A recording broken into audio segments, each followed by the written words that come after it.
शुक्रिया সামনে ওই যে সামনে ওখানে দেন অসাধারণ উদ্যোগ নেওয়া, কারণ আমরা কোনোভাবে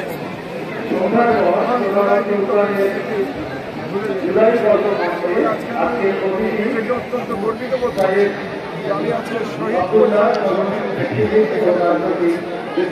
আমার জন্য একটা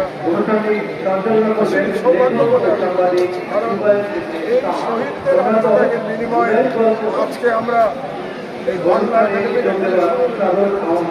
কারণ এর আগে আমরা যারা বাংলাদেশের পক্ষের ন্যারেটিভের লোক তারা শহীদ মিনারে তারা বাংলা একাডেমিতে তারা প্রবেশ করতে পারে না। আজকে আমরা বাংলা একাডেমিতে প্রবেশ করেছি। আজকে ওসমান হাদি এবং তার সহকর্মীরা আমার পুত্র কন্যা তুল্য, এরা আজকে এক বিপ্লবের আওয়াজ তুলেছে। সেই বিপ্লবের প্রধান স্লোগান হচ্ছে দিল্লি না ঢাকা, এবং তার জবাব তারা দিয়ে দিয়েছে যে এটা সবসময় ঢাকা থাকবে। এখানে যে একটা প্রশ্ন আজকে উত্থাপন করেছে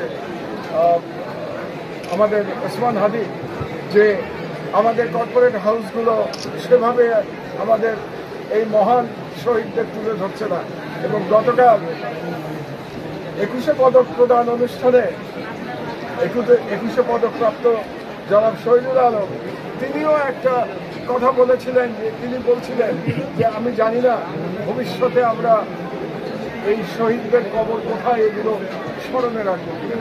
আমি আমার দেশ পরিবারের পক্ষ থেকে আপনাদেরকে একটি আমার তরফ থেকে একটি কমিটমেন্ট জানাতে চাই, একটি প্রতিজ্ঞা জানাতে চাই যে আমার দেশ পত্রিকা যতদিন প্রকাশিত হবে এবং মাহমুদুর রহমান যতদিন জীবিত থাকে ততদিন জুলাই শহীদদের ভুলতে দেয়া হবে না। আমার পত্রিকা জুলাই শহীদদের ভুলতে দেবে এবং এই কাজ আমি রেখে যাব। এবং আজকে যে আপনারা এই ধরনের একটি অসাধারণ কাজ করেছেন, গ্রাফিতির সংকলন করেছেন, সেটার মোচনে আমাকে আহ্বান জানিয়েছেন, এই জন্য আমি কৃতজ্ঞ জানাচ্ছি এবং আমি গর্ববোধ করছি। এখন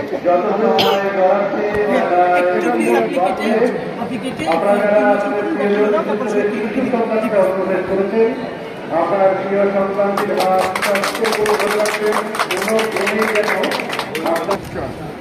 এবং এই প্রচ্ছদ করেছে এবারের পোস্টার বয় দেবাশিস চক্রবর্তী, তিনি আমেরিকা থেকে এই পোস্টার করে পাঠিয়েছেন আমাদের জন্য।